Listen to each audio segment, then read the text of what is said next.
A good one actually, but there'll be like a lot of trumpet.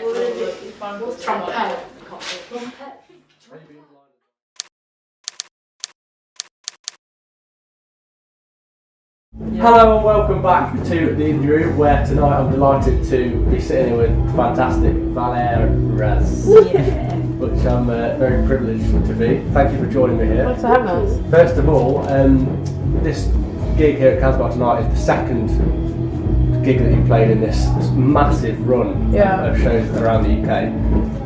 I assume you haven't done anything as big as this before?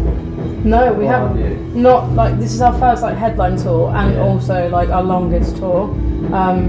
But in terms of like big, this is. How many dates are there? You know? I don't know.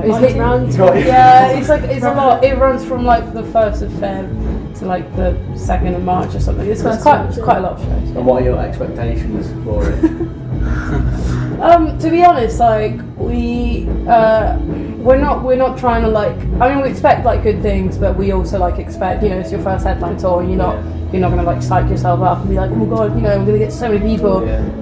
But we were like really surprised when we played in Brighton. So you never know. What, the amount of people there? Yeah, we weren't expecting that. Well, there'll be a lot tonight. So. Yeah.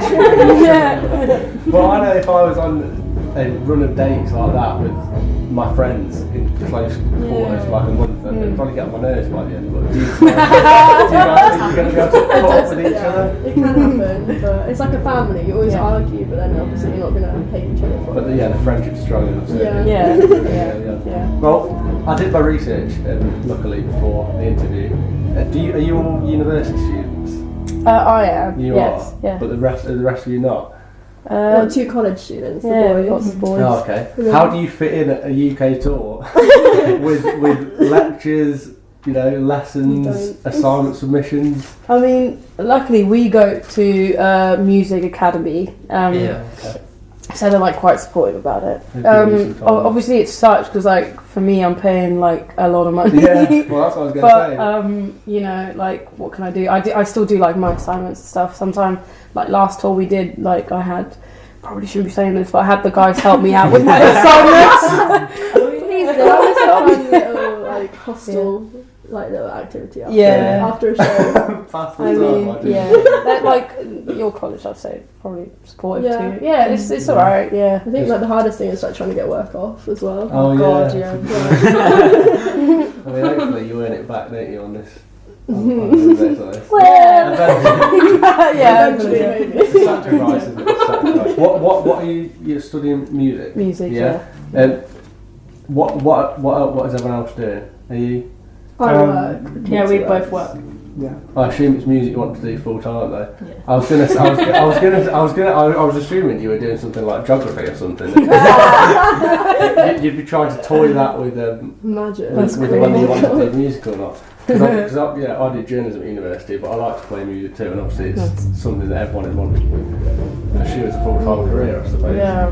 In terms of your university friends and your college friends, what do they think about what you do? Yeah, I mean, quite supportive. I think like they come out to our shows. I mean, I'd say they're like fans and good friends, and they help. I mean, they come out to our shows. When you meet someone new at university or college or wherever, do you let them find out for themselves that you're we actually talked about this, right? We do talk about, because it's like there's not much to be like, I'm in a band. You know what I mean? Especially at music university. But there's also like there's not much to hide, but there's also like, you don't just go to someone like, this is what I do. But it is your thing. But it is, I guess so. So like, if someone if it comes up in conversation, like, of course, I'll be like, hide it, but you wouldn't like be like, oh my god, look at me. I don't know. It's a bit like. Yeah, but no one as of yet has. You've been talking to them and then come back the next day and be like, you're in a band, I didn't know. It's happened to Max before, I think. Has it? My friends in college, it leaked out a bit slowly, but it's just always like they accidentally found it on the internet. They're in a band as well. They're in a band called Chorus. Okay. So they're like they kind of get it during their nice. It's all music based. Yeah. Now you guys have been a band for a long time, since 2013, if that's correct. Yeah. Was it all of you? Mm-hmm. Yeah. So Original lineup. Yeah. Well, that was a band called Area 52, wasn't it? Yes, yeah. I actually, the reason I found that was because I was watching the Valeras video. Oh, and it came up. And Area 52 BBC introduced it. Yeah. 2015 was recommended. Yeah. I saw that. So I clicked on it. I'm wondering, is that band? Number one, why did you change the name? And number two, was that a completely separate entity to what Valeras are now? No, it's like a. The name change, I think, was a stylistic. Yeah. I mean, it came from like World of Warcraft, so it was very like TV, like. What did Area 52? It was a personal kind of choice, stylistic choice, but it's the same band. So music-wise, you still create the same stuff, do you think? Yeah. It's like developed. Like the first releases we put out as Valeras, we recorded before we sort of. And wrote as well. A lot of them we wrote as Area 52. Yeah. It's just like we've just like even if we were called Valeras, we probably would have done the same thing, and we're still the same people. But we just obviously we've grown up as like we've gotten older, and I think our sound has as well. Yeah. So do you think the name change was a catalyst for your newfound sort of success? When was the name change, first of all?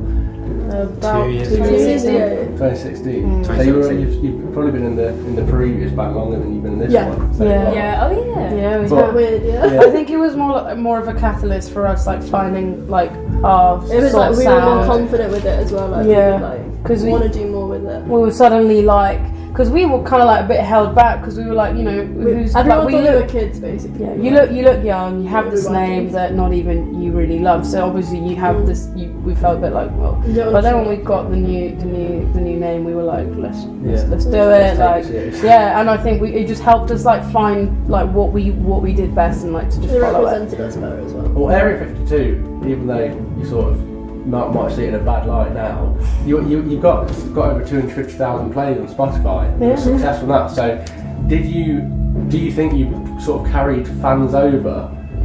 Definitely. Yeah, we have had people tell us And that. how much? There's a lot of people in Reading that like say they've seen us since like we were playing like little festivals in like random like parks and stuff. And they're like, I followed you since you were like 14. It's all friends of friends of friends of friends. It's definitely like a Reading thing. Yeah. But you think there's a big Valeras there's a pretty big Valeras fan base now. Do you think? Yeah, I mean, there must be some fans, people like obviously to us it doesn't feel that way, but because I don't know, I guess you don't really see it until I feel like we might see what's really out there for us on this tour. We'll see. Mm-hmm. It's sort of been an eye opener. Yeah. And obviously you've had success with both bands, but it's sort of the same band. What do you think the key is? Because there's bands out there who are trying for years and they can't get one band off the ground, but you've got two bands with two bands off the ground. So what do you think it is? I mean, we we're not in a position really to give advice or anything, but we were aware that with that name change, that was our one opportunity to pick a name, because there's a lot of bands who are constantly reinventing themselves, and they might get there eventually, but we were aware that when you start with a new name and a new brand and you wipe a clean slate, you do lose followers, for sure. and it is kind of all about the slog and building up years and years of the same thing. It's all about the grind. Yeah. It is really like you just have to keep going at it if you really want it. Like it's not going to happen overnight or anything. And that sort of success has played itself onto the fact that you've had a lot of listens on your songs lately. New single I want to talk about it, or newest single, Ricochet Nunca Morir. Yeah, that was pretty close. It was good, yeah. Portuguese, isn't it? Spanish. Oh, is it? Yeah. Oh, okay. I think in Portuguese it might be the same. It might be wrong, but Google Translate. Yeah. Well, first of all, did you work with Tarek Musa on Yes, the single? yeah, we did. Once of Spring King, no longer, but he's obviously got quite a successful musical past. How was it working with him, and how much of a creative direction did he have with that song, and how much did it change from when you first went into the studio to when you came out? The first thing with Tarek is tempo. Yeah, definitely. But we recorded Intentions, which is our single before, with him as well. That song. And the first thing he said when he listened to the demo of both is to like push it up by 30 BPM. Because all the sprinkling stuff is really energetic. To be fair, sorry. And it brings like a lot of energy and bounce and makes people want to jump around and stuff. Definitely. So that was definitely that was a big thing that we talked about was tempo. Because when we hear the demos of like those songs we recorded with him, and the demos when we did them slower, like it would have been like really different. I actually now that we've seen it, they're quite energetic now. And working with him it was great. Like he has this really really like unique, like he's so passionate about music, and it's like amazing to work with someone that's so like-minded, and it was really really great to work with him. And the single's doing well. Airplay on Radio 1. It's crazy. I heard you talking to Jack Saunders the other day. How is it to be played on the radio? Have you had that before? On a big radio station like Radio 1? We had it as FS2 as on well. radio, Back in the day. Yes, we have. It's crazy. Like every time it gets played, it's just insane. Like every time we just find it crazy. Like because you can't feel it when you listen on your own, but there are a lot of people listening. It's hard to imagine. It's pretty crazy. Yeah. I'd like to get some stats or something. So 2 final questions about the single.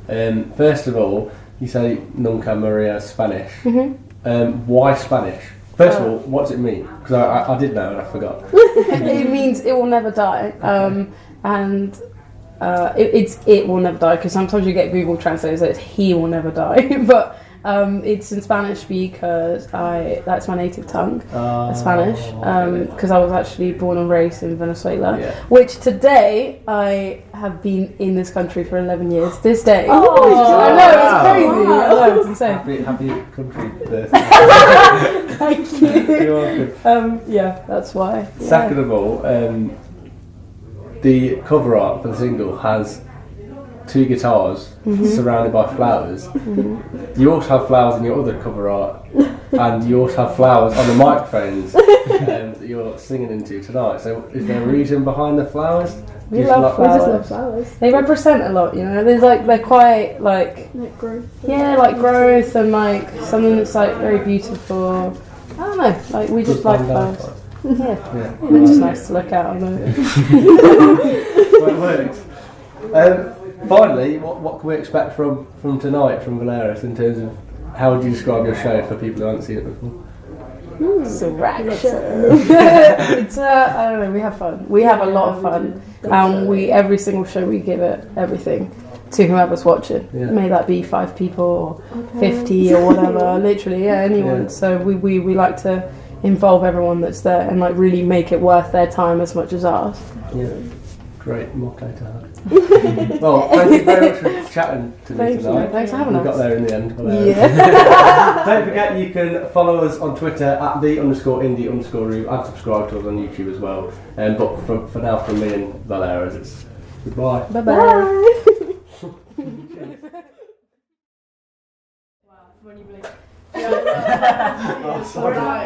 People's dressing rooms, I feel really bad. Oh yeah, we are in there. So this isn't out. No, it's next up.